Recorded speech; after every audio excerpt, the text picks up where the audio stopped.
दोस्तों, हमारे आज के पॉडकास्ट में मैं एक कहानी लेके आई हूँ और हमारी कहानी का नाम है भाभी माँ।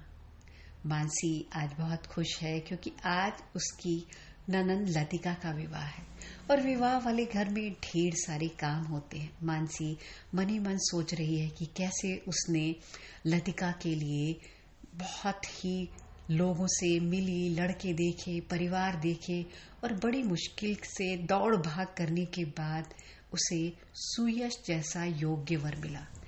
मानसी जानती है कि लतिका पढ़ी लिखी है और नौकरी भी कर रही है, तो मानसी बिल्कुल नहीं चाहती थी कि उसकी ननंद किसी ऐसे घर परिवार में जाए जहां पर उसे अपनी नौकरी छोड़नी पड़े, जहां पर उसे बहुत सारी उन सारी बातों को सहना पड़े जो वो करना नहीं चाहती है। बड़ा ही सुलझा परिवार मिला है। वो लोग चाहते हैं कि लड़की नौकरी भी करे, आराम से रहे।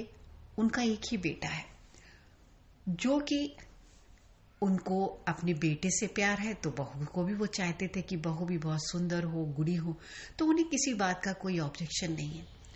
दोनों को मिलवाने के बाद लतिका से मानसी ने पूछा भी कि तुम्हें लड़का पसंद है कि नहीं, तुम्हें घर परिवार के लोग पसंद आए कि नहीं।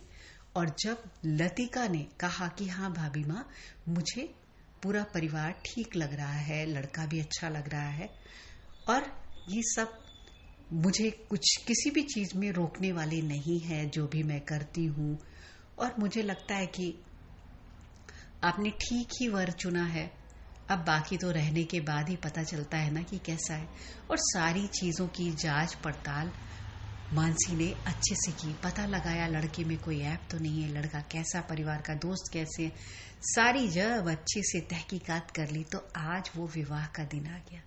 और मानसी ने अपने सास ससुर से वादा किया था कि मैं लतिका का विवाह बहुत ही धूमधाम से और बहुत ही सुयोग्य वर से करूंगी, क्योंकि लतिका के सास ससुर, उस वक्त तो लतिका पढ़ रही थी, लेकिन कोविड आया और कोविड महामारी के जो प्रकोप आया उसमें दोनों के दोनों बहुत ही बुरी हालत में थे उस वक्त। और उनका मतलब जब देहांत हुआ तो ये लोग उनको देख भी नहीं पाए क्योंकि काफी बुरा हाल था।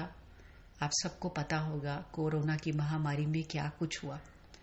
उस वक्त लतिका पढ़ाई कर रही थी, आज नौकरी कर रही है, तो उन्हें चिंता थी कि इसके लिए अच्छा वर मिलेगा नहीं, कि घर मिलेगा कि नहीं, हम लोग विवाह करके नहीं जा रहे हैं, उसके हाथ पीले करके नहीं जा रहे हैं, यही चिंता कर रहे थे। तो मानसी ने उनसे वादा किया और कहा कि मैं लतिका मेरी नंद नहीं, मेरी बेटी की तरह मैं उसका ध्यान रखूंगी और उसके लिए बहुत अच्छा वर ढूंढूंगी। और आज वो खास दिन है। लतिका का सारा कार्यक्रम विवाह का संपन्न हो जाता है। आज लतिका विदा होने वाली है, अपने भैया भाभी के गले लगकर रो रही है। मानसी अपनी ननंद लतिका को प्यार से समझाते हुए कहती है, देखो मैं तुम्हारी माँ और बाबूजी तो नहीं बन सकती, लेकिन माँ की तरह प्यार जरूर दे सकती हूँ। और जो संस्कार मैं तुम्हारे शिव भैया से विवाह करके अपने साथ लेकर आई हूँ, वही तुम्हें कहूंगी कि अपने परिवार का ख्याल रखना, अपने परिवार में खुश रहना, और तुम्हें कभी भी किसी चीज की अगर तकलीफ हो, कभी भी ये मत सोचना कि ये घर तुम्हारा नहीं है। हम लोग तुम्हारे साथ हमेशा खड़े हैं और कभी भी कोई बात हमसे छुपाना नहीं। तुम जब चाहो आ सकती हो, रह सकती हो, किसी भी प्रकार का कष्ट हो हमसे कभी मत छुपाना।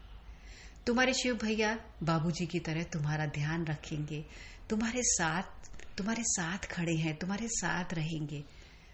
शिव भी कहता है जो तुम्हारी भाभी कह रही हैं वो सारी बातें बस कॉपी पेस्ट है, वही तुम समझ लो। लतिका हंसने लगती है और कहती है, आप दोनों ना विदा होते समय भी रोने नहीं दे रहे।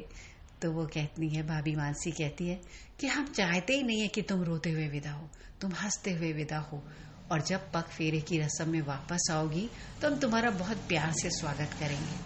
सुयश भी कहते हैं, आप बेफिक्र रहिए भाभी माँ, मैं भी आपको भाभी माँ कह सकता हूँ ना।